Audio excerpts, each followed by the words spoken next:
ਸਾਹਿਬ ਜੀ। ਸਤਨਾਮ ਸ੍ਰੀ ਵਾਹਿਗੁਰੂ ਸਾਹਿਬ ਜੀ। ਗੁਰੂ ਨਾਨਕ ਪਦ ਪੰਕਜ ਬੰਦਨ, ਪਦ ਪੰਕਜ ਬੰਦਨ। ਸਿਮਰੋ ਅੰਗਦ ਦੁਖ ਨਿਕੰਦਨ। ਗੁਰੂ ਅਮਰਦਾਸ ਹਿਰਦੈ ਨਿਤ ਧਿਆਵੋ, ਹਿਰਦੈ ਨਿਤ ਧਿਆਵੋ। ਸ਼੍ਰੀ ਗੁਰੂ ਰਾਮਦਾਸ ਗੁਣ ਗਾਵੋ। ਗੁਰੂ ਅਰਜੁਨ ਬਿਗਨਨ ਕੇ ਨਾਸ਼ਕ, ਬਿਗਨਨ ਕੇ ਨਾਸ਼ਕ। श्री हर गोबिंद शुभ सुमत प्रकाशक।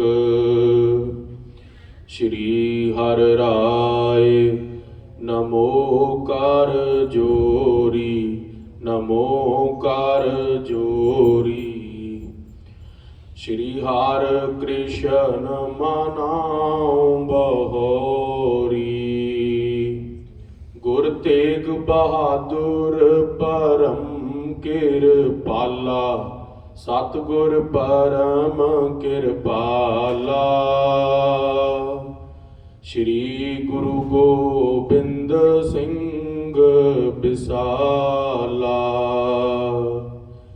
तरो तरा तर पुन पुन सीसा, वाहिगुरु पुन पुन सीसा।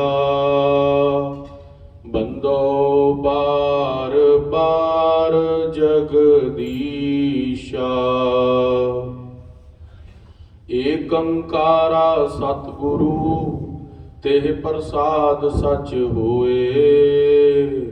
वाहिगुरु जी की फतेह, विघ्न विनाशन सोए। आत्म रस जो जानही, सो है खालस देव। प्रभ मैं मोह मैं तास मैं, रंचक नाहिन पेव।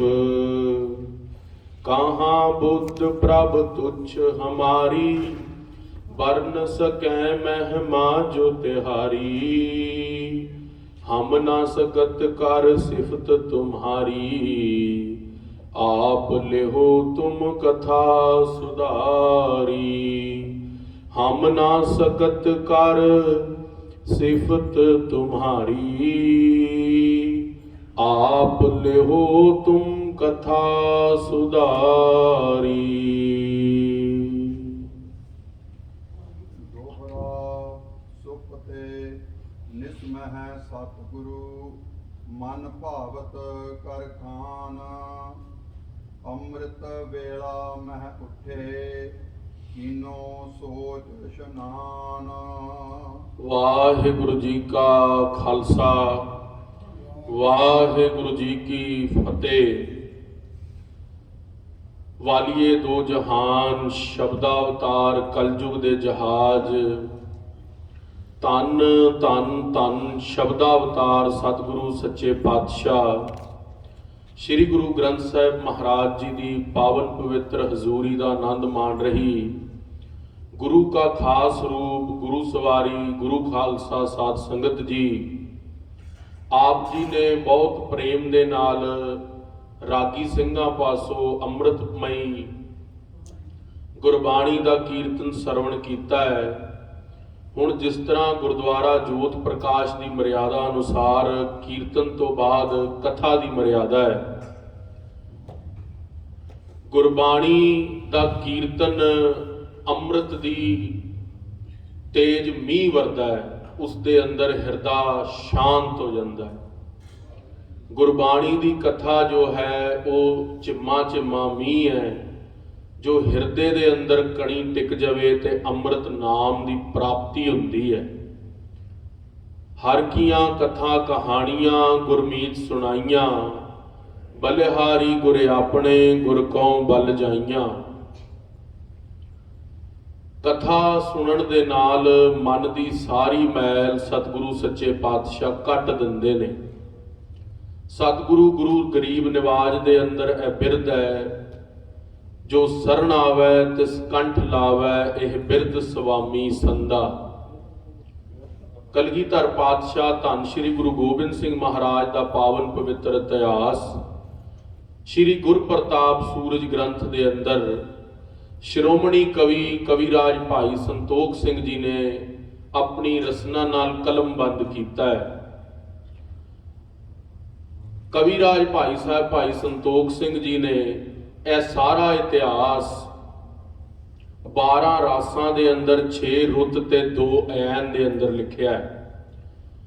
ਸਤਿਗੁਰੂ ਸੱਚੇ ਪਾਤਸ਼ਾਹ ਧੰਨ ਗੁਰੂ ਨਾਨਕ ਦੇਵ ਮਹਾਰਾਜ ਤੋਂ ਲੈ ਕੇ ਕਲਗੀਧਰ ਪਾਤਸ਼ਾਹ ਦਾ ਇਤਿਹਾਸ, ਉਪਰੰਤ ਸਿੰਘਾਂ ਦਾ ਇਤਿਹਾਸ, ਬਾਬਾ ਬੰਦਾ ਸਿੰਘ ਬਹਾਦਰ ਤੱਕ ਦਾ ਸਾਹਿਬਜ਼ਾਦਿਆਂ ਦੇ ਇਤਿਹਾਸ ਬਹੁਤ ਸੁੰਦਰ ਢੰਗ ਦੇ ਨਾਲ ਸ਼੍ਰੀ ਗੁਰਪ੍ਰਤਾਪ ਸੂਰਜ ਗ੍ਰੰਥ ਦੇ ਅੰਦਰ ਅੰਕਿਤ ਕੀਤਾ ਹੈ।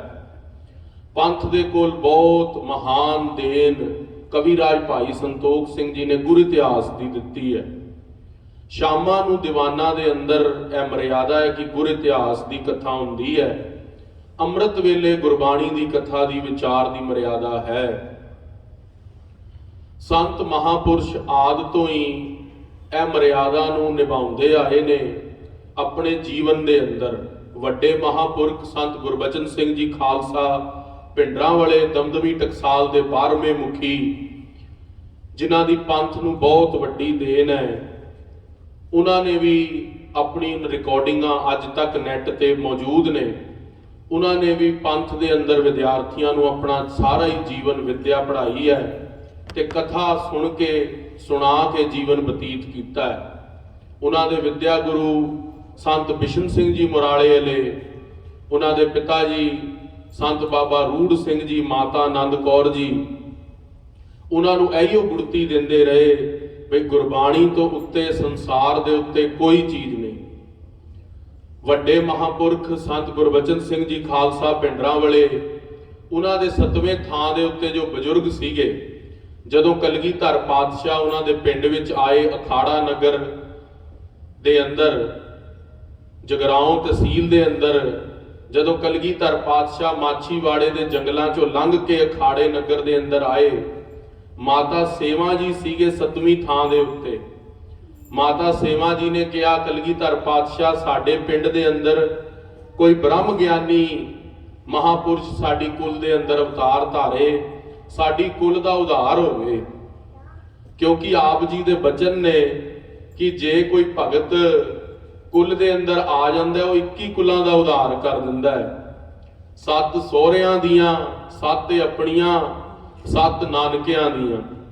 ਮਹਾਰਾਜ ਸਾਡੀ ਵੀ 21 ਕੁਲਾਂ ਦਾ ਉਧਾਰ ਕਰੋ, ਕੋਈ ਬ੍ਰਹਮ ਗਿਆਨੀ ਦਾ ਬਚਨ ਕਰੋ। ਕਲਗੀਧਰ ਪਾਤਸ਼ਾਹ ਨੂੰ ਦੁੱਧ ਦਾ ਛੰਨਾ ਦਿੱਤਾ ਮਾਤਾ ਨੇ।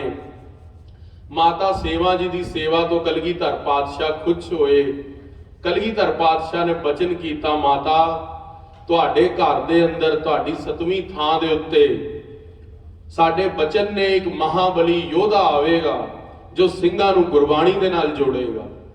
ਕਲਗੀਧਰ ਪਾਤਸ਼ਾਹ ਮਹਾਰਾਜ ਦੇ ਬਚਨ ਸੱਤ ਹੋਏ। 1901 ਦੇ ਅੰਦਰ ਵਿਦਿਆ ਮਾਰਤੰਡ ਬ੍ਰਹਮ ਗਿਆਨੀ ਸੰਤ ਗੁਰਬਚਨ ਸਿੰਘ ਖਾਲਸਾ ਜੀ ਦਾ ਅਵਤਾਰ ਹੁੰਦਾ ਅਖਾੜੇ ਨਗਰ ਦੇ ਅੰਦਰ। ਸੰਤਾਂ ਦੀ ਮਹਾਨ ਕਮਾਈ, 7 ਸਾਲ ਦੀ ਉਮਰ ਦੇ ਅੰਦਰ ਗੁਰੂ ਗ੍ਰੰਥ ਸਾਹਿਬ ਦੇ ਲੜੀਵਾਰ ਪਾਠੀ ਬਣ ਗਏ ਸੀ। ਉਪਰੰਤ ਸੰਤ ਮਹਾਪੁਰਸ਼ਾਂ ਨੇ 13 ਮਹੀਨੇ ਦੇ ਸੀਗੇ ਜਦੋਂ ਸੰਤਾਂ ਦੀ ਮਾਤਾ ਆਨੰਦ ਕੌਰ ਜੀ ਚੜ੍ਹਾਈ ਕਰ ਗਏ ਸੀ। ਸੰਤਾਂ ਨੂੰ ਉਹਨਾਂ ਦੇ ਦਾਦੀ ਰਾਜ ਕੌਰ ਜੀ ਨੇ ਪਾਲਿਆ। ਐਸੀ ਸਮੇਂ ਦੀ ਨੇਤ ਬਣੀ 8 ਸਾਲ ਦੇ ਹੋਏ ਦਾਦੀ ਮਾਂ ਵੀ ਚੜ੍ਹਾਈ ਕਰ ਗਏ ਵੱਡੇ ਮਹਾਪੁਰਖਾਂ ਦੇ। ਆਪਣੀ ਭੂਆ ਦੇ ਕੋਲ ਕਿਸ਼ਨਪੁਰੇ ਵਿਖੇ ਪੜ੍ਹਨ ਲੱਗ ਪਏ।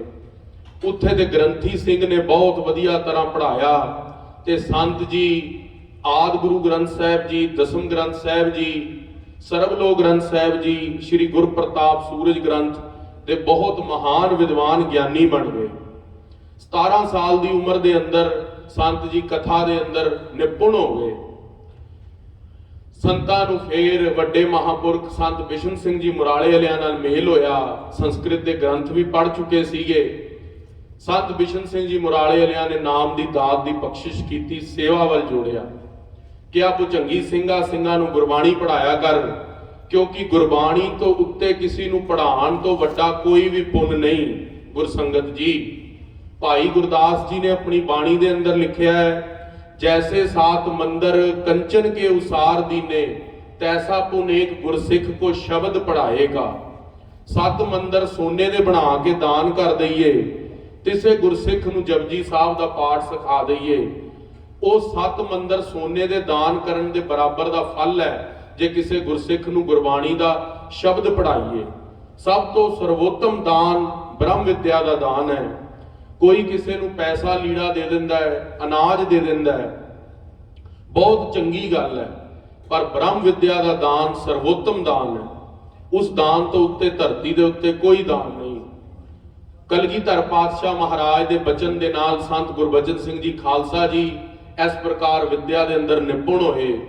ਸੰਤ ਜੀ ਦੇ ਤਾਇਆ ਜੀ ਭਾਈ ਸਾਹਿਬ ਭਾਈ ਕਾਹਨ ਸਿੰਘ ਜੀ ਫੌਜ ਦੇ ਅੰਦਰ ਸੀਗੇ, ਬਰਮਾ ਦੇ ਅੰਦਰ, ਉਹਨਾਂ ਨੇ ਵੀ ਉਹਨਾਂ ਨੂੰ ਗੁਰਮਤਿ ਵਿਦਿਆ ਸਿਖਾਈ। ਸੰਤ ਗਿਆਨੀ ਠਾਕਰ ਸਿੰਘ ਜੀ ਤੋਂ ਬਚਨ ਦੇ ਅੰਦਰ ਕਥਨਾਂ ਦੇ ਅੰਦਰ ਸੁਣਿਆ ਹੈ ਕਿ ਸੰਤ ਬਾਬਾ ਭਾਈ ਕਾਹਨ ਸਿੰਘ ਜੀ ਜੋ ਕਿ ਉਹਨਾਂ ਦੇ ਤਾਇਆ ਜੀ ਸਨ, ਸ੍ਰੀ ਗੁਰੂ ਗ੍ਰੰਥ ਸਾਹਿਬ ਜੀ ਇੱਕ ਓੰਕਾਰ ਤੋਂ ਲੈ ਕੇ 18 10 20 ਤੱਕ ਕੰਠ ਸੀਗਾ ਤੇ ਸੰਤਾਂ ਨੂੰ ਉਹਨਾਂ ਨੇ ਨਾਮ ਦੇ ਨਾਲ ਜੋੜਿਆ। ਮਹਾਪੁਰਖਾਂ ਨੂੰ ਵੀ ਕਰੜੀ ਕਮਾਈ ਵੱਲ ਜੋੜਿਆ। ਮਹਾਪੁਰਖਾਂ ਨੇ ਪੰਥ ਨੂੰ ਬਹੁਤ ਵੱਡੀ ਦੇਣ ਦਿੱਤੀ ਤੇ ਸਾਰੇ ਹੀ ਖਾਲਸੇ ਪੰਥ ਨੂੰ ਦਮਦਮੀ ਟਕਸਾਲ ਦੇ ਨਾਲ ਇਕਜੁੱਟ ਕੀਤਾ। ਖਾਲਸੇ ਪੰਥ ਨੂੰ ਵਿਦਿਆ ਪਠਨ ਪਾਠਨ ਵੱਲ ਲਗਾਇਆ। ਮਹਾਨ ਵਿਦਵਾਨ ਪੈਦਾ ਕੀਤੇ ਪੰਥ ਦੇ ਅੰਦਰ, ਜਿਨ੍ਹਾਂ ਦੀ ਕਰਨੀ ਕਰਕੇ, ਕਮਾਈਆਂ ਕਰਕੇ, ਆਪਣਾ ਨਿੱਜ ਸਵਾਰਥ ਛੱਡ ਕੇ ਲੋਕਾਂ ਦੇ ਲਈ ਬ੍ਰਹਮ ਵਿਦਿਆ ਪੜ੍ਹਾਉਣ ਦੀ ਇੱਛਾ ਪ੍ਰਗਟ ਹੋਈ। ਫਿਰ ਸੰਤਾਂ ਨੇ ਆਪਣੇ ਜੀਵਨ ਦੇ ਅੰਦਰ 26 ਕਥਾ ਸੰਪੂਰਨ ਕੀਤੀਆਂ। ਦਾਸ ਅੰਬਾਲੇ ਤੋਂ ਹੈ। ਅੰਬਾਲੇ ਦੇ ਅੰਦਰ ਗੁਰਦੁਆਰਾ ਸ਼੍ਰੀ ਪੰਜੋਖੜਾ ਸਾਹਿਬ, ਉੱਥੇ ਸੰਤਾਂ ਨੇ ਆਪਣੀ ਪਹਿਲੀ ਕਥਾ ਕਰੀ ਸੀਗੀ। ਸੰਤਾਂ ਨੇ ਆਪਣੀ ਜੋ ਪਹਿਲੀ ਕਥਾ ਦੀ ਆਰੰਭਤਾ ਉਹ ਗੁਰਦੁਆਰਾ ਸ਼੍ਰੀ ਪੰਜੋਖੜਾ ਸਾਹਿਬ ਪਾਤਸ਼ਾਹੀ 8ਵੀਂ, ਜਿੱਥੇ ਸ਼੍ਰੀ ਗੁਰੂ ਹਰਕ੍ਰਿਸ਼ਨ ਸਾਹਿਬ ਮਹਾਰਾਜ ਸੱਚੇ ਪਾਤਸ਼ਾਹ ਨੇ ਗੂੰਗਿਆਂ ਤੋਂ ਗੀਤਾ ਦੇ ਅਰਥ ਕਰਵਾਏ ਸੀਗੇ।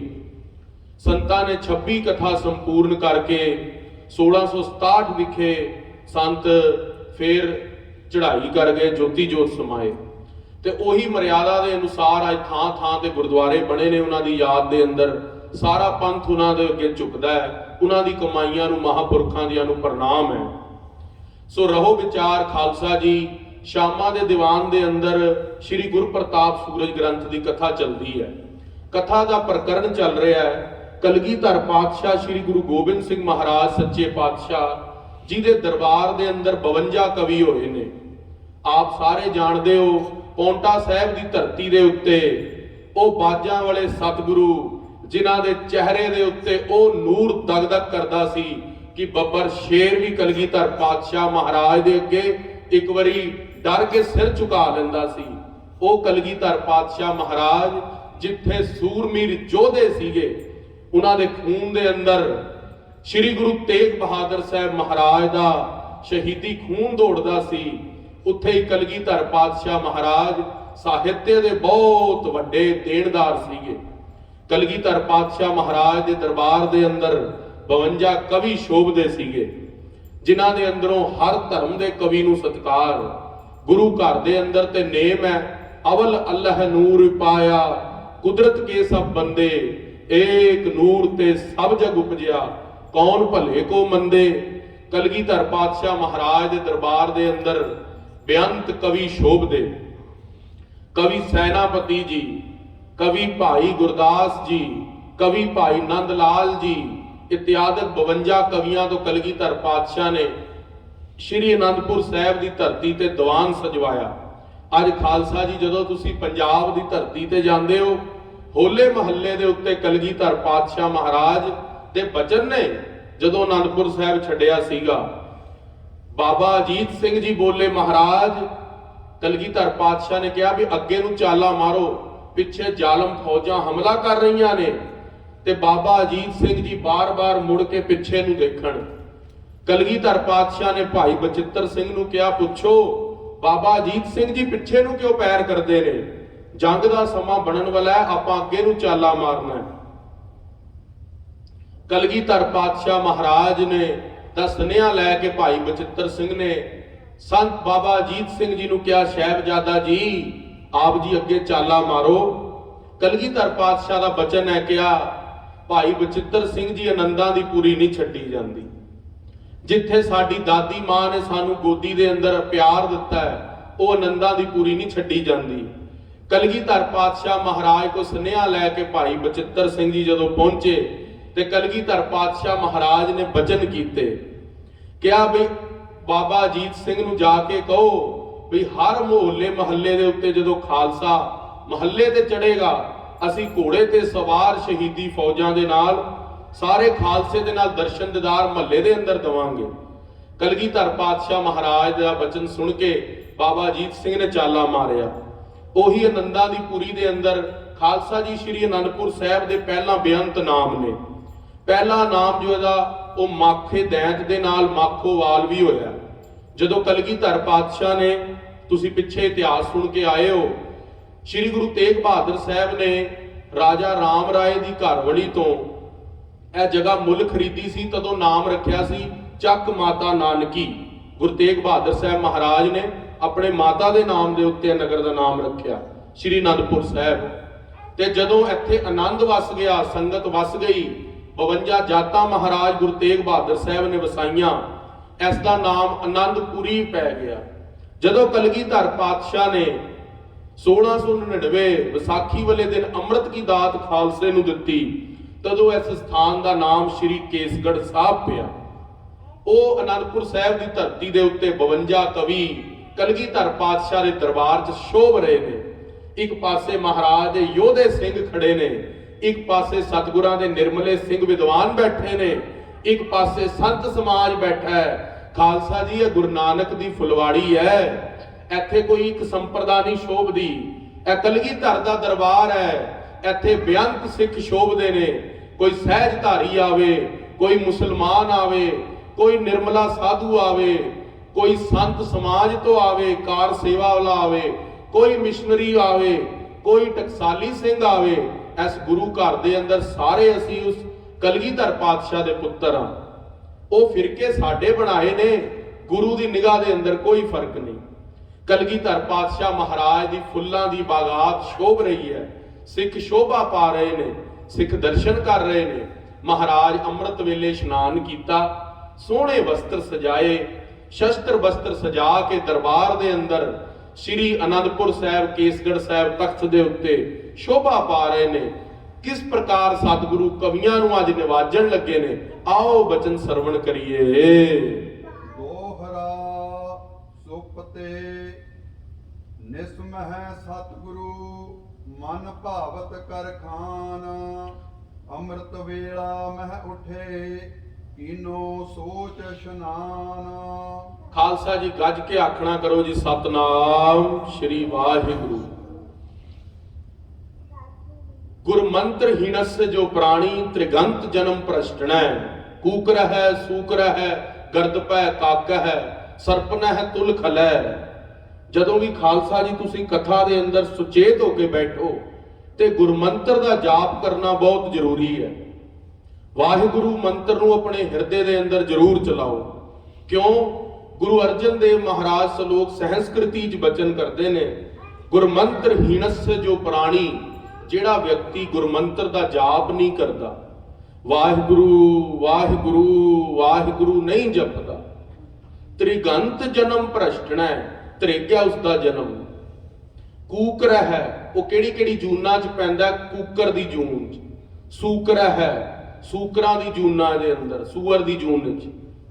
ਗਰਦ ਪਹਿ, ਗਧਿਆਂ ਦੀ ਜੂਨ 'ਚ। ਕੂਕ ਰਹਿ ਸੂਖ ਰਹਿ ਗਰਦ ਪਹਿ ਕਾਕ ਹੈ, ਕਾਵਾਂ ਦੀ ਜੂਨ 'ਚ। ਸਰਪ ਨਹਿ, ਸਰਪਾਂ ਦੀ ਜੂਨ ਦੇ ਅੰਦਰ। ਤੁਲ ਖਲਹਿ, ਉਹ ਮੂਰਖਾਂ ਦੇ ਬਰਾਬਰ ਗਿਣਿਆ ਜਾਂਦਾ ਜਿਹੜਾ ਗੁਰਮੰਤਰ ਨਹੀਂ ਜਪਦਾ। ਇਹ ਸਤਿਗੁਰੂ ਤਾੜਨਾ ਕਰਕੇ ਕਹਿ ਰਹੇ ਨੇ ਕਿ ਗੁਰਮੰਤਰ ਦਾ ਜਾਪ ਨਾ ਛੱਡਿਆ ਕਰ। ਕਥਾ ਦੇ ਅੰਦਰ ਵਿਸ਼ਵਾਮਿੱਤਰ ਜੀ ਨੇ ਪੁੱਛਿਆ ਸੀਗਾ ਵਸ਼ਿਸ਼ਟ ਜੀ ਨੂੰ ਕਲਯੁਗ ਦੇ ਅੰਦਰ ਤੇ ਸਤਜੁਗ ਦੇ ਅੰਦਰ ਸੰਤ ਜੀ ਕੀ ਫਰਕ ਹੋਵੇਗਾ? ਉਹ ਕਹਿੰਦੇ ਕਲਯੁਗ ਦੇ ਅੰਦਰ ਜਿਹੜੇ ਪ੍ਰਾਣੀ ਹੋਣਗੇ ਨਾ, ਉਹ ਹਰੀ ਜਲ ਸੁਣਦਿਆਂ ਨਾਮ ਨਹੀਂ ਜਪਿਆ ਕਰਨਗੇ, ਤੇ ਜਿਹੜੇ ਸਤਜੁਗੀ ਜੀਵ ਹੁੰਦੇ ਨੇ, ਉਹ ਸਤਜੁਗੀ ਜੀਵ ਹਰੀ ਜਲ ਸੁਣਦਿਆਂ ਨਾਮ ਜ਼ਰੂਰ ਜਪਦੇ ਨੇ। ਨਾਮ ਬਿਨਾ ਮੈਂ ਅਵਰ ਨਾ ਕੋਈ। ਇਹ ਸਾਰਾ ਗੁਰ ਇਤਿਹਾਸ, ਸਾਰੀ ਸ੍ਰੀ ਗੁਰੂ ਗ੍ਰੰਥ ਸਾਹਿਬ ਮਹਾਰਾਜ ਦੀ ਬਾਣੀ ਸਾਨੂੰ ਇਹੀ ਪ੍ਰੇਰਿਤ ਕਰਦੀ ਹੈ ਵੀ ਨਾਮ ਜਪ, ਨਾਮ ਜਪੇ ਤੋਂ ਬਿਨਾ ਮੁਕਤੀ ਨਹੀਂ। ਰਹੋ ਵਿਚਾਰ, ਕਲਗੀਧਰ ਪਾਤਸ਼ਾਹ ਅੰਮ੍ਰਿਤ ਵੇਲੇ ਦਰਬਾਰ ਦੇ ਅੰਦਰ ਰਾਤ ਨੂੰ ਪ੍ਰਸ਼ਾਦਾ ਛਕ ਕੇ ਸੋਏ ਨੇ, ਅੰਮ੍ਰਿਤ ਵੇਲੇ ਦਰਬਾਰ ਦੇ ਅੰਦਰ ਸਜੇ ਨੇ। ਸਤਿਗੁਰਾਂ ਦੇ ਸਨਮੁਖ ਸੰਗਤ ਆ ਕੇ ਭੇਟਾਵਾਂ ਰੱਖਦੀ ਹੈ, ਮੱਥਾ ਟੇਕਦੀ ਹੈ, ਦਰਸ਼ਨ ਕਰਦੀ ਹੈ। ਜੋ ਪਈ ਵਸਤਰ ਸ਼ਸਤਰ ਕੋ ਪਹਿਰਨ ਕਰਕੇ। ਕਲਗੀਧਰ ਪਾਤਸ਼ਾਹ ਮਹਾਰਾਜ ਜੀ ਵਸਤਰਾਂ ਤੇ ਸ਼ਸਤਰਾਂ ਨੂੰ ਸਜਾ ਕਰਕੇ ਸੁੰਦਰ ਅੰਗ ਵਿਭੂਖਨ ਧਰਕੈ। ਸਤਿਗੁਰੂ ਮਹਾਰਾਜ ਜੀ ਆਪਣੇ ਸਰੀਰ ਦੇ ਨਾਲ ਸੁੰਦਰ ਅੰਗਾਂ ਦੇ ਉੱਤੇ ਸ਼ਸਤਰਾਂ ਨੂੰ ਸਜਾ ਕੇ, ਗਹਿਣਿਆਂ ਨੂੰ ਸਜਾ ਕੇ ਬਹੁਤ ਸ਼ੋਭਾ ਪਾਉਂਦੇ ਨੇ। ਸਭਾ ਵਿਖੇ ਕਲਗੀਧਰ ਆਏ। ਕਲਗੀਧਰ ਪਾਤਸ਼ਾਹ ਮਹਾਰਾਜ ਜਦੋਂ ਸਭਾ ਦੇ ਅੰਦਰ, ਦਰਬਾਰ ਦੇ ਅੰਦਰ ਆਏ, ਖਾਲਸੇ ਨੂੰ ਤਿਆਰ ਬਰ ਤਿਆਰ ਦਰਸ਼ਨ ਦਿੱਤੇ। ਨਾਮੀ ਕਰ ਭ੍ਰੰਕ ਜਿਸ ਥਾਏ। ਸਤਿਗੁਰੂ ਸੱਚੇ ਪਾਤਸ਼ਾਹ ਮਹਾਰਾਜ ਜੀ ਦੇ ਹਜ਼ੂਰ ਬਹੁਤ ਸੁੰਦਰ ਪਲੰਗ ਡਸਾਇਆ ਗਿਆ ਸੀ। ਆ ਸ਼ਸਤਰ ਮਖਮਲ ਕੋ ਕਸਿਓ। ਸਤਿਗੁਰੂ ਸੱਚੇ ਪਾਤਸ਼ਾਹ ਦੇ ਹਜ਼ੂਰ ਬਹੁਤ ਸੁੰਦਰ ਆਸਣ ਲਗਾਇਆ ਗਿਆ ਮਖਮਲ ਦਾ, ਜਿੱਥੇ ਦੀਨ ਦੁਨੀਆ ਦੇ ਵਾਲੀ ਨੇ ਬੈਠਣਾ ਸੀ। ਜਰੀ ਸਹਤ ਗੁੰਪਨ ਜੋ ਕਲਸਿਓ। ਕਲਗੀਧਰ ਪਾਤਸ਼ਾਹ ਮਹਾਰਾਜ ਦੇ ਕੋਲ ਜਰੀਦਾਰ ਗੁੰਫਿਆਂ ਦੇ ਉੱਤੇ ਲਟਕਾਏ ਹੋਏ ਝਾਲਰਾਂ ਲਟਕਾਈਆਂ ਗਈਆਂ। ਇਸ ਪਰ ਥਰੇ ਵਿਸਾਲ ਕਿਰਪਾਲਾ। ਸਤਿਗੁਰੂ ਸੱਚੇ ਪਾਤਸ਼ਾਹ ਅੰਮ੍ਰਿਤ ਕੇ ਦਾਤੇ, ਬਾਜਾਂ ਵਾਲੇ, ਫੌਜਾਂ ਵਾਲੇ ਉਸ ਆਸਨ ਤੇ ਬੈਠ ਕੇ ਤਿਆਰ ਬਰ ਤਿਆਰ ਹੋਏ। ਆਏ ਖਾਲਸਾ ਗਨ ਤਿਸ ਕਾਲਾ। ਖਾਲਸਾ ਜਿਹੜਾ ਹੈ ਗੁਰੂ ਕੇ ਦਰਸ਼ਨਾਂ ਦੇ ਲਈ ਮਹਾਰਾਜ ਨੂੰ ਆ ਕੇ ਮੱਥਾ ਟੇਕਦਾ ਹੈ ਤੇ ਬਖਸ਼ਿਸ਼ਾਂ ਲੈਂਦਾ ਹੈ। ਨਮੋ ਕਰਤ ਅਰ ਬੈਠਤ ਹੀਰੇ। ਕਲਗੀਧਰ ਪਾਤਸ਼ਾਹ ਮਹਾਰਾਜ ਨੂੰ ਨਮਸਕਾਰਾਂ ਕਰਦਾ ਹੈ ਤੇ ਦਰਸ਼ਨ ਕਰਦਾ ਹੈ। ਮਹਾਰਾਜ ਜੀ ਦੇ ਅੰਮ੍ਰਿਤ ਦਰਸ਼ਨ ਹੁੰਦੇ ਨੇ। ਲਗਿਓ ਦੀਵਾਨ ਆਨ ਤਿਸ ਬੇਰੇ। ਕਲਗੀਧਰ ਪਾਤਸ਼ਾਹ ਮਹਾਰਾਜ ਦੇ ਦੀਵਾਨ ਦੇ ਅੰਦਰ ਸੰਗਤਾਂ ਖਚਾ ਖਚ ਭਰ ਗਈਆਂ ਨੇ। ਕਲਗੀਧਰ ਪਾਤਸ਼ਾਹ ਮਹਾਰਾਜ ਦੇ ਦਰਸ਼ਨ ਕਰਦੀਆਂ ਨੇ ਤੇ ਆਪਣਾ ਜੀਵਨ ਸਫਲ ਕਰਦੀਆਂ ਨੇ। ਐਮ ਲਸਟਕਾ ਧਾਰਨ ਕਰੇ। ਕਲਗੀਧਰ ਪਾਤਸ਼ਾਹ ਮਹਾਰਾਜ ਜੀ ਦੇ ਹਜ਼ੂਰ ਚੋਰਬਰਦਾਰ ਜਿਹੜੇ ਸਿੰਘ ਨੇ, ਉਹ ਚਾਂਦੀ ਦੀਆਂ ਚੋਬਰਾਂ ਲੈ ਕੇ ਮੂਹਰੇ ਦਰਬਾਰ ਦੇ ਖੜਦੇ ਨੇ। ਸਤਿਗੁਰਾਂ ਦੇ ਉੱਤੇ ਚੌਰ ਹੋ ਰਿਹਾ ਹੈ, ਸਤਿਗੁਰਾਂ ਦੇ ਉੱਤੇ ਚਾਂਦਨੀ ਸ਼ੋਭਿਤ ਹੋ ਰਹੀ ਹੈ। ਕਲਗੀਧਰ ਪਾਤਸ਼ਾਹ ਬਹੁਤ ਸੁੰਦਰ ਤਖਤ ਤੇ ਸੁਭਾਇਮਾਨ ਨੇ। ਆਗੇ ਚੋਬਦਾਰ ਤਹ ਖਰੇ। ਚੋਬਦਾਰ ਅੱਗੇ ਖੜੇ ਹੋ ਕੇ ਮਹਾਰਾਜ ਦੇ ਹਜ਼ੂਰ ਸਿਜਦਾ ਕਰਦੇ ਨੇ। ਸ੍ਰੀ ਮੁਖ ਤੇ ਤਬ ਹੁਕਮ ਬਖਾਨਾ। ਕਲਗੀਧਰ ਪਾਤਸ਼ਾਹ ਮਹਾਰਾਜ ਜੀ ਆਪਣੀ ਪਾਵਨ ਪਵਿੱਤਰ ਰਸਨਾ ਤੋਂ ਅੰਮ੍ਰਿਤਮਈ ਬਚਨ ਕਰਨ ਲੱਗੇ ਨੇ। ਗੁਨੀ ਕਵੀਸ਼ਰ ਪੰਡਤ ਨਾਨਾ। ਮਹਾਰਾਜ ਜੀ ਕਹਿੰਦੇ ਸਾਡੇ ਦਰਬਾਰ ਦੇ ਅੰਦਰ ਗੁਣੀ ਗਿਆਨੀ ਕਵੀਸ਼ਰ ਵਿਦਵਾਨ ਪੰਡਤਾਂ ਨੂੰ ਸੱਦੋ। ਸਭ ਹਨ ਕੋ ਹਕਾਰ ਲੈ ਆਵਹੋ। ਕਲਗੀਧਰ ਪਾਤਸ਼ਾਹ ਮਹਾਰਾਜ ਕਹਿੰਦੇ ਸਾਰਿਆਂ ਨੂੰ ਬੁਲਾ ਕੇ ਲਿਆਓ। ਸਤਿਕਾਰਯੋਗ ਗੁਰੂ ਘਰ ਦੇ ਕਵੀਸ਼ਰਾਂ ਨੂੰ ਸੱਦ ਕੇ ਲਿਆਓ। ਜਹ ਜਹ ਡੇਰੇ ਤਹਾਂ ਸਿਧਾਵਹੋ। ਮਹਾਰਾਜ ਕਹਿੰਦੇ ਵੀ ਜਿੱਥੇ ਜਿੱਥੇ ਕਵੀਆਂ ਨੇ ਡੇਰਾ ਕੀਤਾ ਨਾ ਦੂਰ ਦਰਾਡੇ, ਉਹਨਾਂ ਨੂੰ ਸੱਦ ਕੇ ਲਿਆਓ। ਸੁਨ ਕੈ ਸਭ ਤਤਕਾਲ ਬੁਲਾਏ। ਮਹਾਰਾਜ ਦੇ ਜਿਹੜੇ ਹਜ਼ੂਰੀ ਸਿੰਘ ਭਾਈ ਆਲਮ ਸਿੰਘ ਨੱਚਣਾ ਹੋਰੀ, ਉਹ ਫਟਾਫਟ ਤਿਆਰ ਬਰ ਤਿਆਰ ਹੋ ਗਏ। ਭਾਈ ਦਇਆ ਸਿੰਘ, ਭਾਈ ਧਰਮ ਸਿੰਘ, ਉਹ ਫਟਾਫਟ ਗਏ ਤੇ ਮਹਾਰਾਜ ਦਾ ਬਚਨ ਮੰਨਿਆ ਤੇ ਉਹ ਕਵੀਆਂ ਨੂੰ ਸੱਦੇ ਭੇਜੇ। ਤਿਨ ਕੈ ਦੇ ਹੋ ਨਾਮ ਬਤਾਏ। ਉਹਨਾਂ ਦੇ ਨਾਮ ਦੱਸਦੇ ਹਾਂ। ਕੇਸੋਦਾਸ ਪੁੱਤਰ ਕਬਰੇਸ਼। ਕੇਸ਼ੋਦਾਸ ਪੰਡਤ ਹੋਇਆ ਖਾਲਸਾ ਜੀ, ਜੋ ਕਿ ਕਲਗੀਧਰ ਪਾਤਸ਼ਾਹ ਮਹਾਰਾਜ ਦੇ ਸਮੇਂ ਨੈਣਾ ਦੇਵੀ ਦੀ ਧਰਤੀ ਦੇ ਉੱਤੇ ਨਾਲ ਤਪ ਕੀਤਾ। ਉਸ ਦਾ ਪੁੱਤਰ ਸੀਗਾ, ਉਹਦਾ ਜ਼ਿਕਰ ਕਰਦੇ ਨੇ। ਪਿਛਲੀ ਪੰਕਤੀ ਦੁਬਾਰਾ ਪੜੋ ਜੀ। ਕੇਸ਼ੋਦਾਸ ਪੁੱਤਰ ਕੁਬਰੇਸ਼। ਉਸ ਕੇਸ਼ੋਦਾਸ ਪੰਡਤ ਜੋ ਕਿ ਬਨਾਰਸ ਦਾ ਰਹਿਣ ਵਾਲਾ ਸੀਗਾ, ਬਹੁਤ ਵਿਦਵਾਨ ਪੰਡਤ, ਉਸ ਦਾ ਪੁੱਤਰ ਸੀ ਕੁਬਰੇਸ਼। ਉਸ ਕੁਬਰੇਸ਼ ਕਵੀ ਨੂੰ ਵੀ ਬੁਲਾਇਆ ਗਿਆ। द्रोण परब जिन कीन अशेष ਉਸ ਤੋਂ ਉਪਰੰਤ ਜਿਸਨੇ ਦ੍ਰੋਣ ਦਾ ਪਰਵ ਕੀਤਾ ਸੀਗਾ, ਆਚਾਰਿਆ ਦ੍ਰੋਣ ਜੋ ਮਹਾਭਾਰਤ ਦੇ ਅੰਦਰ ਹੋਏ ਨੇ, ਮਹਾਭਾਰਤ ਦੇ ਗ੍ਰੰਥ ਨੂੰ ਭਾਸ਼ਾ ਦੇ ਅੰਦਰ ਉਤਾਰਾ ਕੀਤਾ ਸੀ। ਖਾਲਸਾ ਜੀ ਕਿੰਨੇ ਮਹਾਨ ਕਵੀ ਹੋਣਗੇ ਉਹ ਕੁਵਰੇਸ਼ ਜੀ, ਮਹਾਭਾਰਤ ਦਾ ਕਿੰਨਾ ਭਾਰੀ ਗ੍ਰੰਥ ਹੈ। ਉਹ ਮਹਾਭਾਰਤ ਗ੍ਰੰਥ ਦੇ ਅੰਦਰੋਂ ਕੇਵਲ ਆਚਾਰਿਆ ਦ੍ਰੋਣ ਦੇ ਜੋ ਰਚਨਾ ਹੈ ਉਸ ਨੂੰ ਭਾਸ਼ਾ ਵਿੱਚ ਕੁਵਰੇਸ਼ ਨੇ ਕੀਤਾ ਸੀ, ਉਹਨਾਂ ਨੂੰ ਬੁਲਾਇਆ ਗਿਆ। गुणिया सुखिया बल्ब आयो ਗੁਨੀਆ ਜੀ, ਸੁਖੀਆ ਜੀ, ਭਾਈ ਬੱਲਭ ਜੀ, ਐਸੇ ਕਵੀ ਜਨ ਆਏ ਨੇ ਕਲਗੀਧਰ ਪਾਤਸ਼ਾਹ ਦੇ ਦਰਬਾਰ ਦੇ ਅੰਦਰ। ਹੁਣ ਸਾਰਿਆਂ ਨੂੰ ਬੁਲਾ ਲਿਆ ਗਿਆ, ਵਿਦਵਾਨਾਂ ਨੂੰ। ਅੱਗੇ ਪਾਤਸ਼ਾਹ ਬੈਠੇ ਨੇ। ਹੁਣ ਦੇਖੋ ਕੀ ਪ੍ਰਸ਼ਨੋਤਰ ਚੱਲਦਾ ਹੈ। ध्यान सिंह गुर दर्शन पायो ਆਹਾਹਾ, ਕਲਗੀਧਰ ਪਾਤਸ਼ਾਹ ਮਹਾਰਾਜ ਦੇ ਦਰਬਾਰ ਦੇ ਅੰਦਰ ਧਿਆਨ ਸਿੰਘ ਕਵੀ ਜੀ, ਵਿਦਵਾਨ ਕਵੀ, ਜਦੋਂ ਕਲਗੀਧਰ ਪਾਤਸ਼ਾਹ ਦੇ ਕੋਲ ਅੱਗੇ ਪ੍ਰਸੰਗ ਆਉਣੇ ਨੇ, ਬੜੇ ਰੋਚਕ ਪ੍ਰਸੰਗ ਨੇ। ਪੰਜਵੀਂ ਰੁੱਤ ਦੀ ਕਥਾ ਬਹੁਤ ਆਨੰਦਮਈ ਹੈ। ਕਲਗੀਧਰ ਪਾਤਸ਼ਾਹ ਦੇ ਕੋਲ ਵਿਦਵਾਨ ਪੰਡਤ ਆਉਣਗੇ ਕਥਾ ਕਰਨ ਦੇ ਲਈ। ਕਿਹਾ ਮਹਾਰਾਜ ਸਾਡੀ ਕਵਿਤਾ ਦੇ ਅਰਥ ਕਰਕੇ ਦਿਖਾਓ। ਮਹਾਰਾਜ ਕਹਿਣਗੇ ਤੁਹਾਡੀ ਕਵਿਤਾ ਦੇ ਅਰਥ ਤਾਂ ਸਾਡੇ ਘਰ ਦੇ ਘਾਈਏ ਕਰ ਦੇਣਗੇ। ਮਹਾਰਾਜ ਭਾਈ ਧਿਆਨ ਸਿੰਘ ਨੇ ਪੰਡ ਚੱਕੀ ਸਿਰ ਦੇ ਉੱਤੇ ਪੰਡ ਚੱਕੀ ਘਾਹ ਦੀ, ਅਸਤਬਲ ਦੇ ਵਿੱਚੋਂ ਸੁਨੇਹਾ ਪਹੁੰਚਿਆ, ਕਲਗੀਧਰ ਪਾਤਸ਼ਾਹ ਨੇ ਬੁਲਾਇਆ। ਪੰਡ ਸਿਰ ਦੇ ਉੱਤੇ ਚੱਕ ਕੇ ਕਲਗੀਧਰ ਪਾਤਸ਼ਾਹ ਕੋਲ ਪਹੁੰਚ ਗਏ ਦਰਬਾਰ ਦੇ ਅੰਦਰ। ਚਿੱਟੇ ਜਿਹੜੇ ਵਸਤਰ ਸੀਗੇ ਉਹ ਘੱਟੇ ਨਾਲ ਭਰੇ ਹੋਏ, ਤੇ ਉਹ ਵਿਦਵਾਨ ਕਹਿੰਦਾ ਮਹਾਰਾਜ ਆਹ ਕੀ ਅਰਥ ਕਰੇਗਾ ਮੇਰੀ ਕਵਿਤਾ ਦੇ? ਮਹਾਰਾਜ ਕਹਿੰਦੇ ਅਸੀਂ ਕਿਹਾ ਕਿਸੇ ਵਿਦਵਾਨ ਨੂੰ ਕੀ ਬੁਲਾਉਣਾ ਹੈ, ਤੁਹਾਡੇ ਕੋਲ ਅਰਥ ਕਰਨ ਲਈ ਤਾਂ ਗੁਰੂ ਘਰ ਦੇ ਘਾਈਏ ਹੀ ਅਰਥ ਕਰ ਦੇਣਗੇ। ਕਲਗੀਧਰ ਪਾਤਸ਼ਾਹ ਨੇ ਅੱਗੇ ਉਹ ਪ੍ਰਸੰਗ ਆਉਣੇ ਨੇ, ਕਿਵੇਂ ਘਾਈਆਂ ਤੋਂ ਅਰਥ ਕਰਵਾ ਕੇ ਪੰਡਤਾਂ ਦਾ ਹੰਕਾਰ ਭੰਡਿਆ। ਸੋ ਉਹ ਧਿਆਨ ਸਿੰਘ ਕਵੀ ਵੀ ਦਰਬਾਰ ਚ ਆਉਂਦੇ ਨੇ। इत्यादिक पहुंचे कुछ और ਇਤਿਆਦੀ ਕੁਝ ਵਿਦਵਾਨ ਕਵੀ ਕਲਗੀਧਰ ਪਾਤਸ਼ਾਹ ਦੇ ਦਰਬਾਰ ਦੇ ਅੰਦਰ ਸੱਜ ਰਹੇ ਨੇ। बंदत भे सोडी सिरमोर ਕਲਗੀਧਰ ਪਾਤਸ਼ਾਹ ਮਹਾਰਾਜ ਸੋਢੀ ਸਿਰਮੌਰ, ਸੋਢੀ ਕੁਲ ਦੇ ਤਿਲਕ, ਧੰਨ ਧੰਨ ਪਿਤਾ, ਧੰਨ ਧੰਨ ਕੁਲ, ਧੰਨ ਧੰਨ ਸੋ ਜਨਨੀ ਜਿਨ ਗੁਰੂ ਜਣਿਆ ਮਾਏ। ਕਲਗੀਧਰ ਪਾਤਸ਼ਾਹ ਦੇ ਪਿਤਾ ਗੁਰੂ ਤੇਗ ਬਹਾਦਰ ਸਾਹਿਬ ਧੰਨ ਨੇ, ਧੰਨ ਧੰਨ ਉਹਨਾਂ ਦੀ ਕੁਲ ਹੈ, ਸੋਢੀ ਕੁਲ ਗੁਰੂ ਰਾਮਦਾਸ ਜੀ ਦੀ, ਉਹ ਵੀ ਧੰਨ ਹੈ। ਧੰਨ ਧੰਨ ਗੁਰੂ ਜਿਨ ਨਾਮ ਅਰਾਧਿਆ, ਧੰਨ ਕਲਗੀਧਰ ਪਾਤਸ਼ਾਹ ਤੁਸੀਂ ਵੀ ਹੋ ਜਿਨ੍ਹਾਂ ਨੇ ਸਾਨੂੰ ਗੁਰਮੰਤਰ ਦੀ ਦਾਤ ਦਿੱਤੀ। ਧੰਨ ਧੰਨ ਗੁਰੂ ਜਿਨ ਨਾਮ ਅਰਾਧਿਆ, ਆਪ ਤਰਿਆ ਜਿਨੀ ਡਿੱਠਾ ਤਿਨਾ ਲਏ ਛਡਾਏ। ਜਿਨ੍ਹਾਂ ਨੇ ਕਲਗੀਧਰ ਪਾਤਸ਼ਾਹ ਦੇ ਦਰਸ਼ਨ ਕੀਤੇ ਉਹ ਵੀ ਤਰ ਗਏ। ਸੋ ਕਲਗੀਧਰ ਪਾਤਸ਼ਾਹ ਦੇ ਦਰਸ਼ਨ ਕਰਦੇ ਨੇ ਕਵੀ ਜਨ। सादर बैठे सभा मझारी ਸਾਰੇ ਬੜੇ ਸਤਿਕਾਰ ਦੇ ਨਾਲ, ਜਿਵੇਂ ਸੰਗਤ ਜੀ ਤੁਸੀਂ ਸਾਰੇ ਕਿੰਨੇ ਸਤਿਕਾਰ ਦੇ ਨਾਲ ਬੈਠੇ ਹੋ। ਬਈ ਗੁਰੂ ਗ੍ਰੰਥ ਸਾਹਿਬ ਮਹਾਰਾਜ ਦਾ ਸਰੂਪ ਹੈ, ਤੁਸੀਂ ਚੌਂਕੜੇ ਲਗਾ ਕੇ ਹੱਥ ਜੋੜ ਕੇ ਗੁਰੂ ਦਾ ਬਚਨ ਸ਼ਰਧਾ ਨਾਲ ਸੁਣ ਰਹੇ ਹੋ। ਐਸੀ ਤਰ੍ਹਾਂ ਦਾ ਉਹ ਦਿਨ ਵੀ ਸੀਗਾ ਜਦੋਂ ਕਲਗੀਧਰ ਪਾਤਸ਼ਾਹ ਗੁਰੂ ਗ੍ਰੰਥ ਸਾਹਿਬ ਮਹਾਰਾਜ ਦੀ ਥਾਂ ਦੇ ਉੱਤੇ ਸ਼ੋਭਾ ਪਾ ਰਹੇ ਨੇ। ਤੇ ਜਿਵੇਂ ਤੁਸੀਂ ਸੰਗਤ ਰੂਪ ਚ ਬੈਠੇ ਹੋ, ਆਨੰਦਪੁਰ ਸਾਹਿਬ ਏਦਾਂ ਹੀ ਸੰਗਤ ਜੁੜੀ ਸੀ। ਕਵੀ ਜਨ ਆ ਕੇ ਮੂਹਰੇ ਖੜ ਗਏ। सब प्रत श्री प्रभ गिरा उचारी ਕਲਗੀਧਰ ਪਾਤਸ਼ਾਹ ਨੇ ਸਾਰੇ ਵਿਦਵਾਨਾਂ ਨੂੰ ਬੜੇ ਸਤਿਕਾਰ ਦੇ ਨਾਲ ਬਚਨ ਕਹੇ। तुम सगले बुद्धवंत विसाले ਕਲਗੀਧਰ ਪਾਤਸ਼ਾਹ ਵਿਦਵਾਨਾਂ ਦੇ ਬਹੁਤ ਕਦਰਦਾਨ ਸਨ, ਵਿਦਵਾਨਾਂ ਦੀ ਬਹੁਤ ਜ਼ਿਆਦਾ ਸਤਿਕਾਰ ਕਰਦੇ ਸੀਗੇ। ਮਹਾਰਾਜ ਕਹਿੰਦੇ ਵੀ ਤੁਸੀਂ ਬੜੇ ਬੁੱਧੀਵਾਨ ਹੋ, ਤੀਵਰ ਬੁੱਧੀ ਹੋ, ਤੁਹਾਡੀ ਬੁੱਧੀ ਬਹੁਤ ਹੀ ਜ਼ਿਆਦਾ ਉੱਜਲ ਹੋਈ ਬੁੱਧੀ ਹੈ, ਨਿਰਮਲ ਬੁੱਧੀ ਹੈ।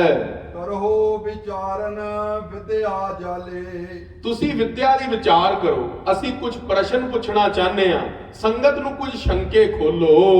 कहते सुपना पावै प्राणी ਹੁਣ ਖਾਲਸਾ ਜੀ ਆਹ ਕੁਐਸਚਨ ਸਾਡੇ ਵੀ ਸਾਰਿਆਂ ਦੇ ਨੇ, ਬੜੇ ਧਿਆਨ ਨਾਲ ਸੁਣਨਾ। ਕਲਗੀਧਰ ਪਾਤਸ਼ਾਹ ਕਹਿੰਦੇ ਨੇ, ਪਹਿਲਾ ਪ੍ਰਸ਼ਨ ਪੁੱਛ ਰਹੇ ਨੇ ਬਈ ਜਿਹੜਾ ਸੁਪਨਾ ਹੈ ਉਹ ਕਿਉਂ ਆਉਂਦਾ? ਇਹ ਗੱਲ ਪਰਮਾਰਥ ਦੇ ਨਾਲ ਜੋੜਨੀ ਹੈ, ਵਿਸ਼ਾ ਸੰਸਾਰਿਕ ਹੈ। ਕਿਉਂਕਿ ਨਿਦਰਾ ਤਿੰਨ ਤਰ੍ਹਾਂ ਦੀ ਹੁੰਦੀ ਹੈ, ਜਿਹੜੀ ਅਵਸਥਾ ਹੈ ਬੰਦੇ ਦੀ ਉਹ ਤਿੰਨ ਤਰ੍ਹਾਂ ਦੀ ਹੁੰਦੀ ਹੈ, ਜਾਗਰਤ, ਸਵਪਨ, ਸੁਸ਼ੁਪਤੀ। ਜਾਗਰਤ ਅਵਸਥਾ ਹੁਣ ਅਸੀਂ ਸਾਰੇ ਬੈਠੇ ਹਾਂ, ਜਾਗ ਰਹੇ ਹਾਂ, ਗੁਰੂ का ਉਪਦੇਸ਼, ਗੁਰੂ की पावन पवित्र अमृतमयी कथा सुन रहे हैं।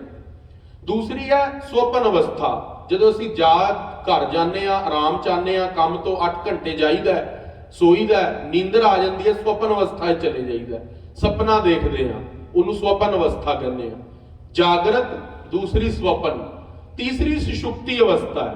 ਸੁਸ਼ੁਪਤੀ ਅਵਸਥਾ ਗੂੜੀ ਨੀਂਦ ਆ ਜਾਣਾ, 8 ਘੰਟੇ ਕੰਮ ਕਰਕੇ ਗਏ, ਪਤਾ ਹੀ ਨਹੀਂ ਲੱਗਿਆ ਕਿੱਥੇ ਸੋ ਗਏ। ਸਵੇਰੇ ਉੱਠ ਕੇ ਇੱਕਦਮ ਜਾਗ ਖੁੱਲੀ, ਕੰਮ ਤੇ ਜਾਣਾ ਹੈ, ਤੇ ਇੱਕਦਮ ਸੋਚਿਆ ਵੀ ਮੈਨੂੰ ਪਤਾ ਹੀ ਨਹੀਂ ਲੱਗਿਆ ਮੈਂ ਕਿੱਥੇ ਸੁੱਤਾ ਪਿਆ ਸੀ। ਉਹ ਪਤਾ ਨਾ ਲੱਗਣ ਦਾ ਪਤਾ ਜਿਸ ਨੂੰ ਲੱਗਿਆ, ਉਹ ਬ੍ਰਹਮ ਚਿਤ ਆਤਮਾ ਹੈ। ਉਹ ਹੈ ਚੌਥੀ ਅਵਸਥਾ। ਕਹਿੰਦੇ ਤੀਨ ਵਿਆਪੈ ਜਗਤ ਕੋ, ਗੁਰੂ ਗ੍ਰੰਥ ਸਾਹਿਬ ਮਹਾਰਾਜ, ਤੁਰਿਆ ਪਾਵੈ ਕੋਈ। ਉਹ ਚੌਥੀ ਅਵਸਥਾ ਜਿੱਥੇ ਆਤਮਾ ਦਾ ਪਤਾ ਹੋਣਾ, ਉਹ ਜਿਹੜਾ ਨਾ ਪਤਾ ਲੱਗਣ ਦਾ ਪਤਾ ਜਿਸ ਨੂੰ ਲੱਗਿਆ, ਉਹ ਆਤਮਾ ਨੂੰ ਲੱਗਿਆ। ਇਹ 3 ਅਵਸਥਾਵਾਂ ਸਰੀਰ ਤੇ ਆਉਂਦੀਆਂ ਨੇ, ਜਾਗਰਤ, ਸੁਪਨ, ਸੁਸ਼ੁਪਤੀ। ਕਲਗੀਧਰ ਪਾਤਸ਼ਾਹ ਪਹਿਲੇ ਦੀ ਗੱਲ ਕਰ ਰਹੇ ਨੇ, ਕਹਿੰਦੇ ਸੁਪਨਾ ਕਿਉਂ ਆਉਂਦਾ ਹੈ? ਪਹਿਲਾ ਪ੍ਰਸ਼ਨ, ਕਿਮ ਨਿਸਪਤ ਮੈਂ ਸ਼ਾਮ ਨਿਸ਼ਾਨੀ। ਕਿਮ ਨਿਸਬਤ ਮੈਂ ਸ਼ਾਮ ਨਿਸ਼ਾਨੀ। ਕਲਗੀਧਰ ਪਾਤਸ਼ਾਹ ਦੂਸਰਾ ਪ੍ਰਸ਼ਨ ਪੁੱਛਦੇ ਨੇ, ਕਹਿੰਦੇ ਚੰਦਰਮਾ ਦੇ ਅੰਦਰ ਕਾਲੇ ਦਾਗ ਕਿਉਂ ਨੇ? ਇਸ ਗੱਲ ਨੂੰ ਪਰਮਾਰਥ ਨਾਲ ਜੋੜਨਾ ਹੈ। ਗੱਲ ਦੁਨਿਆਵੀ ਚੱਲ ਰਹੀ ਹੈ ਵੀ ਚੰਦਰਮਾ ਦੇ ਅੰਦਰ ਦਾਗ ਕਿਉਂ ਨੇ। ਲੈਸਨ ਦੇਣਾ ਹੈ, ਮੋਰਲ ਆਫ ਦਾ ਸਟੋਰੀ ਸਮਝਾਣਾ ਹੈ, ਕਿਸੇ ਨੂੰ ਉਸ ਦੀ ਅਵਸਥਾ ਚੋਂ ਕੱਢ ਕੇ ਅਗਲੀ ਥਾਂ ਤੇ ਲੈ ਕੇ ਜਾਣਾ ਹੈ। ਜਿਸ ਤਰ੍ਹਾਂ ਕੋਈ ਬੱਚਾ ਹੈ, ਉਹ ਘਰ ਦੇ ਅੰਦਰ ਛੋਟੀ, ਉਹਦੀ ਹਾਈਟ ਬੱਚੇ ਦੀ ਛੋਟੀ ਹੈ, ਉਹ ਟੋਡਲਰ ਹੈ, ਉਹ ਕੋਈ ਚੀਜ਼ ਲਾਣਾ ਚਾਹੁੰਦਾ ਹੈ ਖਿੜਕੀ ਤੋਂ, ਤੇ ਮਾਤਾ ਪਿਤਾ ਵਿਅਸਤ ਨੇ, ਤੇ ਮਾਂ ਨੇ ਦੇਖਿਆ ਵੀ ਬੱਚਾ ਕੋਈ ਚੀਜ਼ ਵੱਲ ਹੱਥ ਆਪੜ ਰਿਹਾ, ਪਰ ਉਹਦੇ ਪਿਤਾ ਨੇ ਮਾਂ ਦਾ ਹੱਥ ਫੜ ਲਿਆ। ਕਹਿੰਦਾ ਨਹੀਂ, ਉਹਨੂੰ ਆਪੇ ਉਤਾਰਨ ਦੇ, ਚੀਜ਼ ਸਿੱਖਣ ਦੇ ਉਹਨੂੰ। ਉਹ ਮੋਰਲ ਦਿੱਤਾ ਵੀ ਬੱਚੇ ਨੂੰ ਔਖਾ ਹੋਣ ਦੇ, ਬੱਚੇ ਨੂੰ ਸਿੱਖਣ ਦੇ। ਜਦੋਂ ਕਲਗੀਧਰ ਪਾਤਸ਼ਾਹ ਮਹਾਰਾਜ ਪ੍ਰਸ਼ਨ ਪੁੱਛ ਰਹੇ ਨੇ, ਉਹਦੇ ਪਿੱਛੇ ਕੋਈ ਰਮਜ ਹੈ, ਕਿਉਂਕਿ ਸੰਤ ਮਹਾਪੁਰਸ਼ ਕੋਈ ਗੱਲ ਏਦਾਂ ਨਹੀਂ ਪੁੱਛਦੇ, ਗੁਰੂ ਜਨ ਕੋਈ ਗੱਲ ਏਦਾਂ ਨਹੀਂ ਪੁੱਛਦੇ। ਸੁਪਨ ਕਿਉਂ ਆਇਆ? ਚੰਦਰਮਾ ਦੇ ਅੰਦਰ ਦਾਗ ਕਿਉਂ ਨੇ? ਤੀਸਰਾ ਪ੍ਰਸ਼ਨ ਕੀ ਹੈ? ਕਿਮ ਗੋਡੇ ਪਰ ਪਾਗ ਰਖਨ ਤੇ। ਕਹਿੰਦੇ ਕਈ ਲੋਕ ਗੋਡੇ ਦੇ ਉੱਤੇ ਪੱਗ ਰੱਖ ਦਿੰਦੇ ਨੇ, ਉਹਦਾ ਕੀ ਇਤਿਹਾਸ ਹੈ? ਇਹ ਕਵੀ ਜਨਾਂ ਨੂੰ ਪ੍ਰਸ਼ਨ ਚੱਲ ਰਹੇ ਨੇ, ਸੰਗਤ ਨੂੰ ਨਹੀਂ। ਸਾਨੂੰ ਸਾਰਿਆਂ ਨੂੰ ਇਹ ਪ੍ਰਸ਼ਨ ਦਾ ਉੱਤਰ ਨਹੀਂ ਪਤਾ। ਕਵੀ ਜਨ ਜਿਹੜੇ ਆਏ ਨੇ, ਉਹਨਾਂ ਨੂੰ ਪੁੱਛੇ ਜਾ ਰਹੇ ਨੇ ਵੀ ਆਹ ਪ੍ਰਸ਼ਨ ਨੇ, ਇਹਨਾਂ ਦੇ ਉੱਤਰ ਦੱਸੋ। ਕਿਮ ਜੀਤੇ ਪਾਛੇ ਥੁਕਿਅੰਤ। ਕਹਿੰਦੇ ਕਈ ਲੋਕ ਮਲ ਮੂਤਰ ਕਰਨ ਤੋਂ ਬਾਅਦ ਥੁੱਕ ਦਿੰਦੇ ਨੇ, ਉਹ ਥੁੱਕਦੇ ਕਿਉਂ ਨੇ? ਉਹਦਾ ਵੀ ਸਾਨੂੰ ਉੱਤਰ ਚਾਹੀਦਾ ਹੈ। ਸੂਨ ਬਕਾਵਨ ਜਬ ਹੀ ਲਾਗੇ। ਜਦੋਂ ਵੀ ਕੋਈ ਪਿਸ਼ਾਬ ਜਾਂਦਾ ਹੈ, ਜੰਗਲ ਨੂੰ ਜਾਂਦਾ, ਉਹ ਥੁੱਕਦਾ ਹੈ ਕਰਨ ਤੋਂ ਬਾਅਦ, ਉਹ ਕਿਉਂ ਕਰਦਾ? ਉਹਦਾ ਕੀ ਉੱਤਰ ਹੈ? ਤੋਰ ਪਿੱਛੇ ਕਿਮ ਜੋਰਤ ਆਗੇ। ਤੇ ਕਈ ਵਾਰੀ ਦੇਖਿਆ ਬੀਬੀਆਂ, ਮਾਈਆਂ, ਭੈਣਾਂ ਸਾਡੀਆਂ, ਮਾਤਾਵਾਂ ਪ੍ਰਸ਼ਾਦਾ ਬਣਾਉਣ ਤੋਂ ਪਹਿਲੇ ਥੋੜਾ ਜਿਹਾ ਆਟਾ ਕੱਢ ਕੇ ਚੂਲੇ ਤੇ ਰੱਖ ਦਿੰਦੀਆਂ। ਉਹ ਆਟਾ ਰੱਖ ਕੇ ਚੂਲੇ ਤੇ ਕਿਉਂ ਰੱਖਿਆ ਜਾਂਦਾ ਹੈ? ਕਲਗੀਧਰ ਪਾਤਸ਼ਾਹ ਵਿਦਵਾਨਾਂ ਨੂੰ ਬੁੱਧੀ ਦੀ ਪੜਚੋਲ ਚੱਲ ਰਹੀ ਹੈ।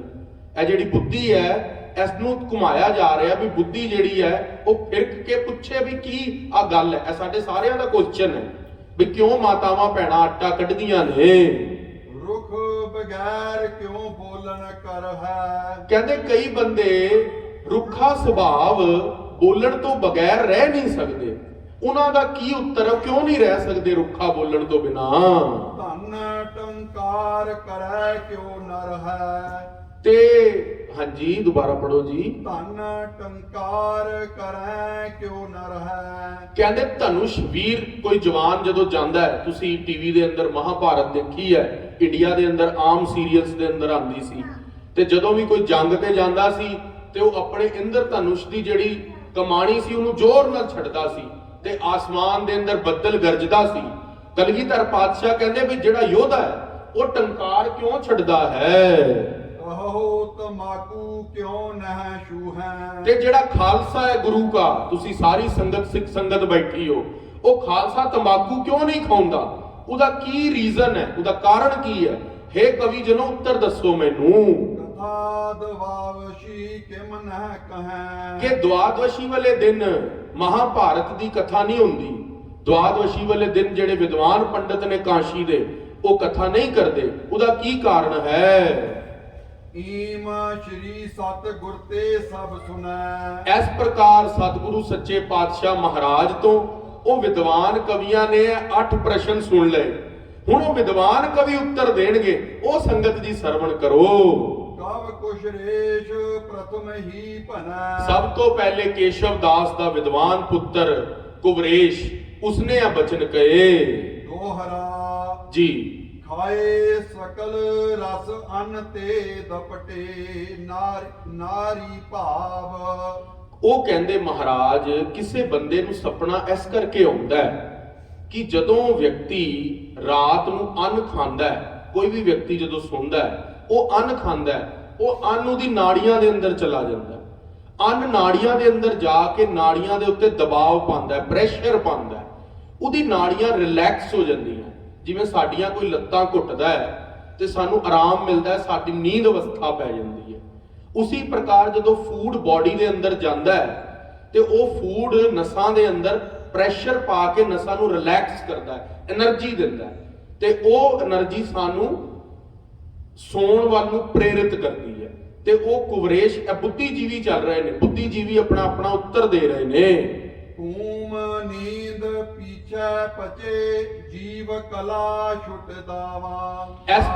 ਐਸੀ ਪ੍ਰਕਾਰ ਮਹਾਰਾਜ ਜੀ ਨੂੰ ਕੁਵਰੇਸ਼ ਕਵੀ ਜੀ ਬੋਲੇ ਕਿ ਆ ਮਹਾਰਾਜ, ਉਹ ਜਿਹੜਾ ਖਾਣ ਕਰਕੇ ਘੁੰਮਣ ਪੈਂਦਾ ਹੈ, ਸਰੀਰ ਥਕੇਵੇਂ ਚ ਆਉਂਦਾ ਹੈ। ਜਿਸ ਤਰ੍ਹਾਂ ਤੁਸੀਂ ਗੱਲ ਅਨੁਭਵ ਕੀਤੀ ਹੋਵੇਗੀ, ਜਦੋਂ ਤੁਸੀਂ ਕੰਮ ਤੇ ਜਾਂਦੇ ਹੋ, ਤੁਹਾਡੀ ਵਿਚਕਾਰਲੀ ਬ੍ਰੇਕ ਹੁੰਦੀ ਹੈ ਲੰਚ ਵਾਲੀ, ਉਸ ਤੋਂ ਬਾਅਦ ਤੁਹਾਨੂੰ ਅੰਨ ਖਾਣ ਤੋਂ ਬਾਅਦ ਸਰੀਰ ਥੋੜਾ ਜਿਹਾ ਆਲਸੀ ਹੋ ਜਾਂਦਾ।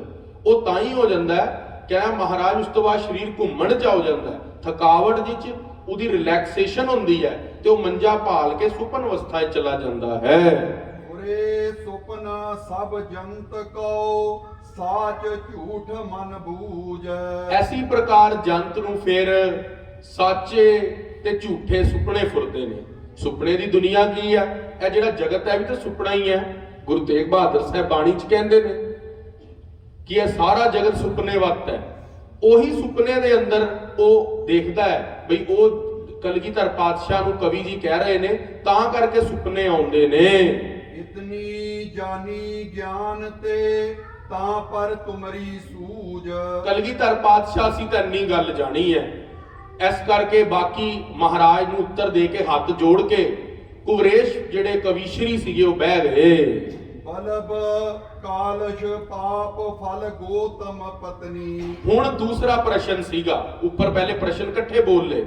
ਦੂਸਰਾ ਪ੍ਰਸ਼ਨ ਸੀਗਾ ਕਿ ਚੰਦਰਮਾ ਦੇ ਉੱਤੇ ਕਾਲੇ ਦਾਗ ਕਿਉਂ ਨੇ?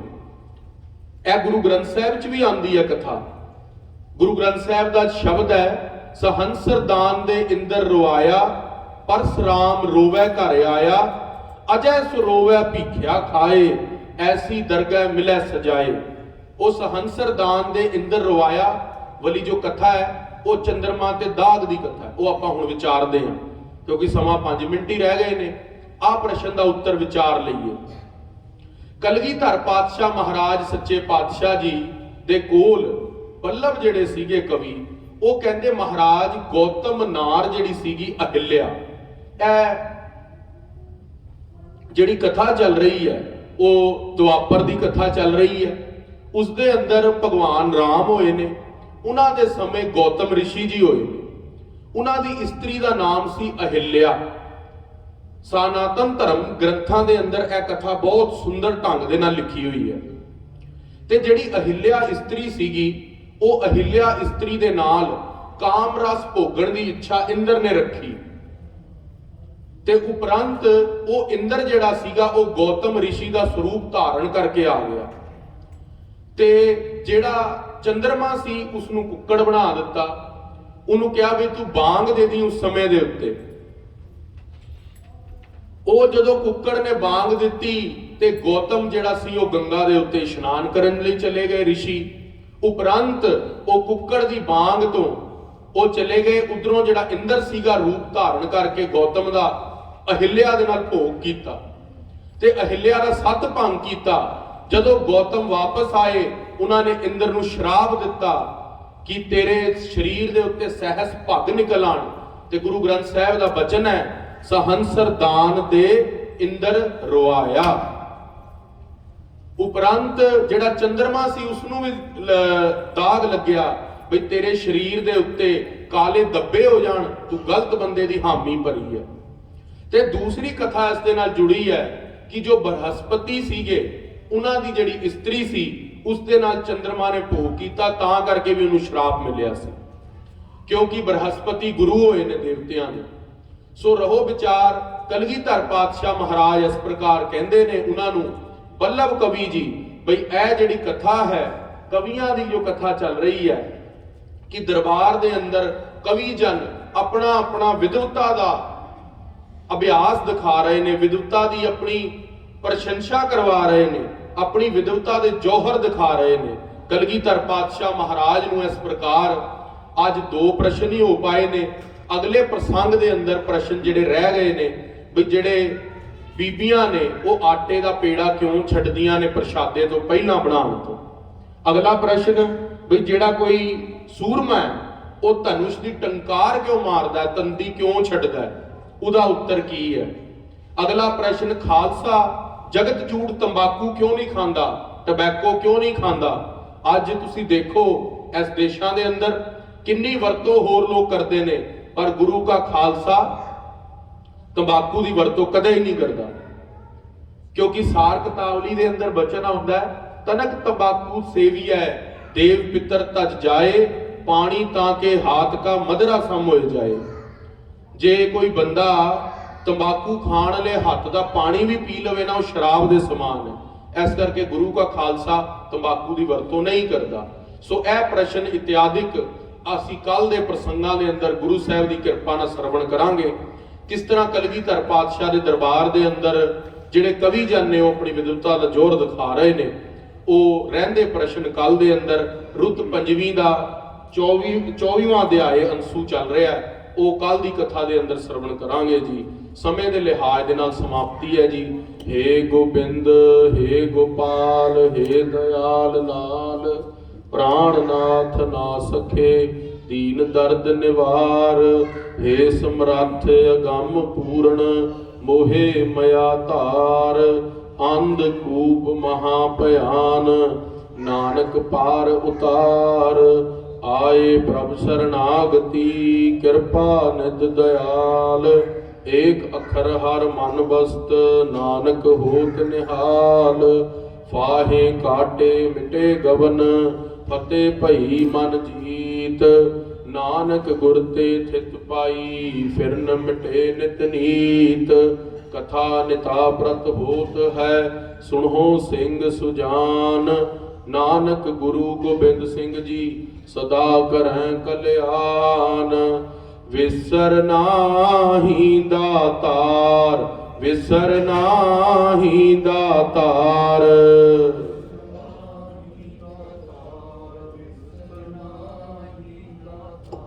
ਆਪਣਾ ਨਾਮ ਦੇਹੋ, ਆਪਣਾ ਨਾਮ ਦੇਹੋ।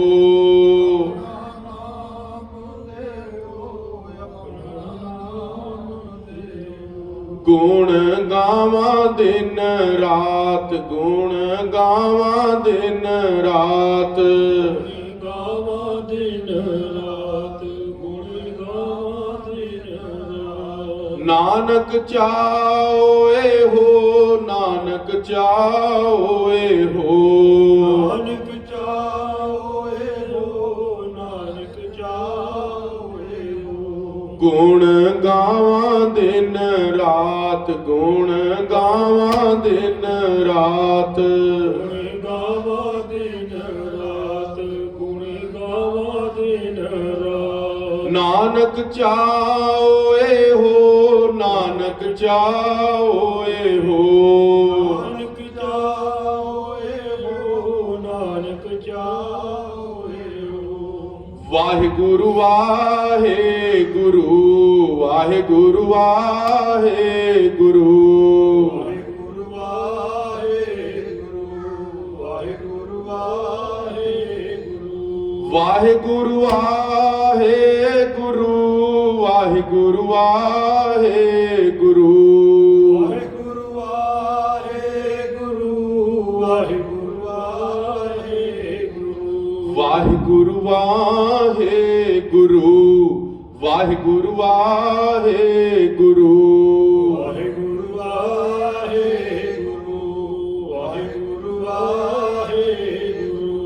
ਵਾਹਿਗੁਰੂ ਜੀ ਕਾ ਖਾਲਸਾ ਵਾਹਿਗੁਰੂ ਜੀ ਕੀ ਫਤਿਹ। ਖੁਸ਼ੀਆਂ ਦੇ ਜਕਾਰੇ ਗਜਾਵੇ ਕਲਗੀਧਰ ਪਾਤਸ਼ਾਹ, ਧੰਨ ਸ਼੍ਰੀ ਗੁਰੂ ਗੋਬਿੰਦ ਸਿੰਘ ਜੀ ਪੰਥ ਦੇ ਵਾਲੀ ਦੇ ਮਨ ਨੂੰ ਭਾਵੇ। ਸਤਿ ਸ਼੍ਰੀ ਅਕਾਲ।